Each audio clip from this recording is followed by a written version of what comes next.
Aviso: o vídeo a seguir foi sugerido por um dos inscritos que está no servidor do Discord.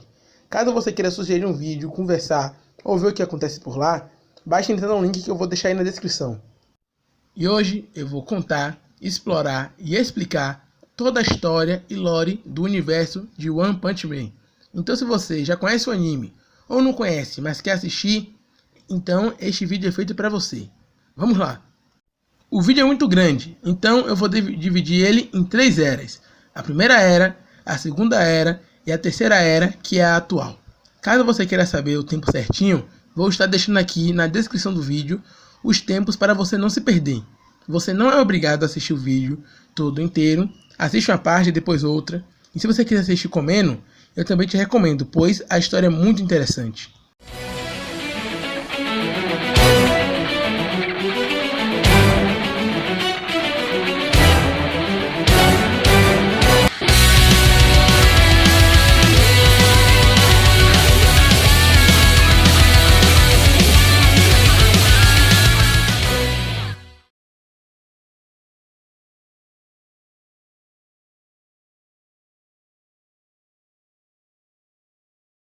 O mundo de One Punch Man, de início, era igual ao nosso, com a sociedade e com cidades, países e lugares.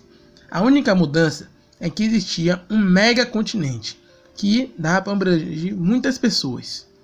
A história começa quando o mundo está enfrentando a sua terceira guerra mundial, por posse de terra, inclusive do mega continente, e por várias outras banalidades. Isso acaba matando uma grande parte da humanidade. E a parte que sobrou decide finalizar essa guerra. Com a finalização da guerra, um governo mundial formado por todos os países e nações é criado, para que todo mundo responda apenas a um único governo.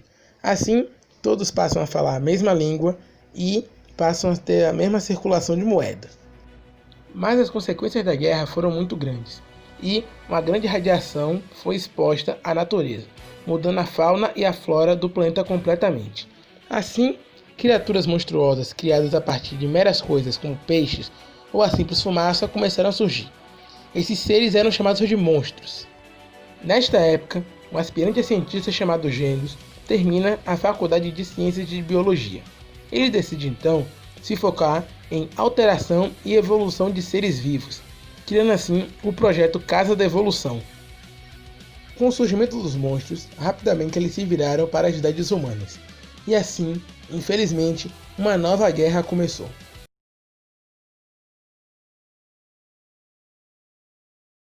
Esta então é a Quarta Guerra Mundial, com toda a humanidade versus os monstros.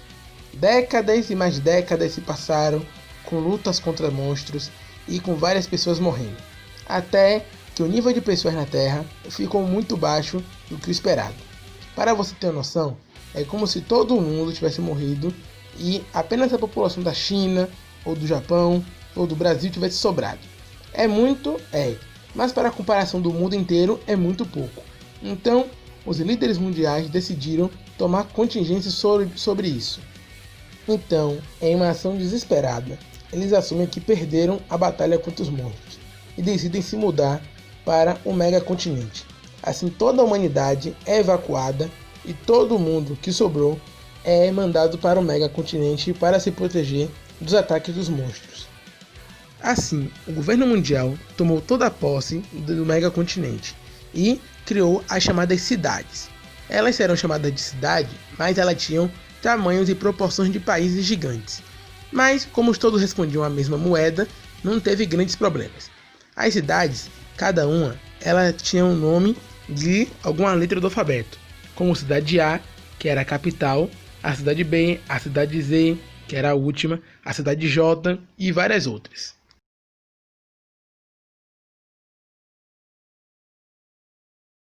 Com isso, o agora velho, com 100 anos Dr. Genos, consegue criar uma forma que o rejuvenesce para os seus anos de ouro, ou seja, para 19 e 20 anos de idade. Depois disso, de rejuvenescer, ele cria vários clones e juntos com esses clones, eles dão início a, enfim, Casa da Evolução, que é um grande laboratório cujo único objetivo é criar seres usando ciência, os evoluindo para máquinas de guerra ou para outros objetivos. para criar esses monstros, o Dr. Gênios cria a teoria do limitador. Mas o que é o limitador? Bem, eu vou explicar isso agora. O limitador é uma área do cérebro que serve para limitar as habilidades do seu corpo. Por exemplo, digamos que um halterofilista treine muito. Ele vai ser o homem mais forte da Terra, mas até onde o seu limitador o consegue. Quando alguém rompe esse limitador, essa pessoa ou ser se torna um chamado monstro, pois ela vai ter rompido o limitador e com isso o seu novo limitador vai ser aquilo que ela mais tem obsessão. Assim começam a surgir alguns monstros humanos, como por exemplo o Homem-Carro, que era um homem que tinha tanta obsessão por carros esportivos que isso fez romper o seu limitador, e assim ele virou um Homem-Carro. Vale lembrar que nessa época o Dr. Gênios trabalhava para o governo mundial, mas a partir do momento que o governo soube de suas experiências, ele foi demitido e a Casa da Evolução passou a ser considerada um grupo terrorista. Nesta época também, algumas crianças começaram a nascer com habilidades paranormais, como é o caso da Tornado e de sua irmã Fubuki. Esses paranormais eram pegos por associações secretas para testes, e assim aconteceu com a pequena Tornado. Mas, durante um experimento em que o monstro conseguiu fugir, ela, ainda criança, é salva por um herói chamado Blast, que a diz que não é para ela submeter a ninguém, e sim que é para ela fazer os atos de acordo com o que ela pensa.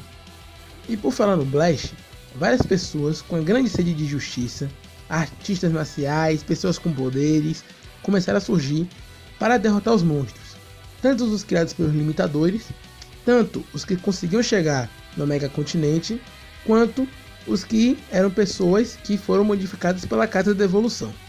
Essas pessoas começaram a ser chamadas de heróis e começaram a ganhar um grande aval da sociedade, mas ainda nenhum reconhecimento por parte do governo mundial. E é nesta época em específico que o jovem Saitama, agora frustrado por não ter conseguido um emprego, estava voltando para sua casa quando ele vê um Caninrante, que é um homem caranguejo, que diz que vai atacar uma criança que zombou dele. Saitama rapidamente reconhece a criança e luta contra esse monstro. A luta é muito difícil, pois o monstro é muito grande e muito forte. Saitama quase não consegue o derrotar. Mas, por fim, ele consegue, usando a gravata como um tipo de gancho para matar o monstro, tirando todos os órgãos internos pelo seu olho. Saitama, com essa sensação de ser um herói, decide fazer isso como profissão e por diversão, como ele mesmo diz. Então, nos próximos anos, ele começa a fazer um rigoroso treinamento. O que ele não sabia é que esse menino era neto de um importante político do governo mundial, que, com isso, decidiu recompensar esse herói, criando a Associação de Heróis, um grupo que servia para registrar e dar suporte tanto financeiro quanto físico para os denominados heróis. Assim, a Associação de Heróis é fundada e as classes são feitas.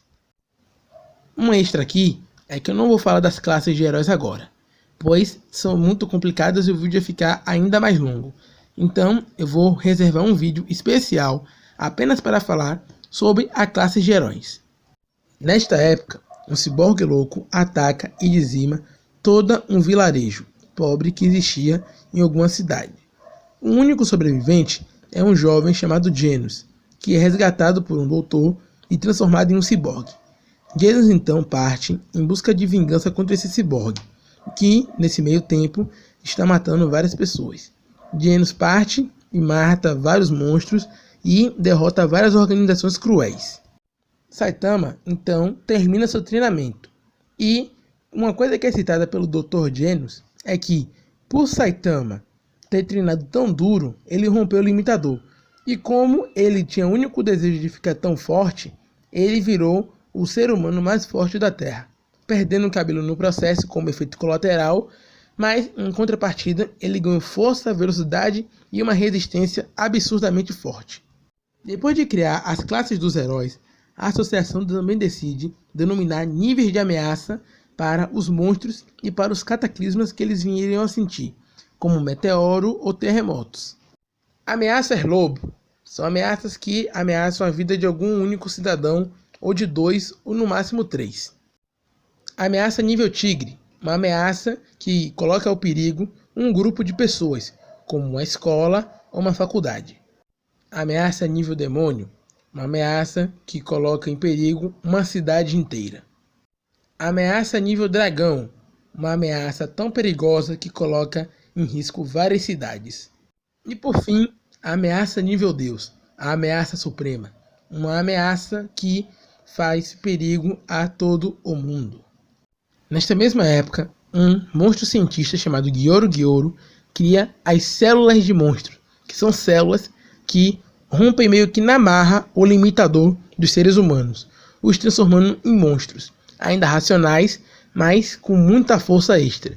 Já que essas células elas são feitas artificialmente, elas têm alguns boosts, como aumentar a força dos monstros e até criar monstros invencíveis. E o primeiro monstro que o Gyoro cria com essas células de monstros é o chamado Rei Orochi. E agora, para finalizar, o herói Silverfang expulsa o seu melhor aluno, Garou, de seu dojo, pois o mesmo tem atacado vários de seus companheiros. Garou tem um grande ódio por todos os heróis, então ele ameaça todos os heróis, inclusive a associação, e depois os some misteriosamente. Ninguém sabe qual é o seu paradeiro, mas ele já é catalogado como uma ameaça nível tigre. Então é isso, pessoal, muito obrigado por terem assistido o vídeo. Lembrando que esse vídeo foi tirado de uma ideia de um inscrito lá no Discord. Se vocês quiserem sugerir vídeos, entrem lá ou comentem aqui que eu vou estar sempre lendo. Também peço para que vocês se inscrevam no canal e deixem o like se gostaram dos resumos que eu faço aqui no meu canal. Eu quero avisar que esse aqui vai ser o primeiro vídeo que eu vou estar gravando sobre One Punch Man, pois ainda vou estar planejando gravar as classes de heróis e vou resumir toda a primeira e segunda temporada. Espero que vocês tenham gostado do vídeo e até a próxima. Tchau, tchau!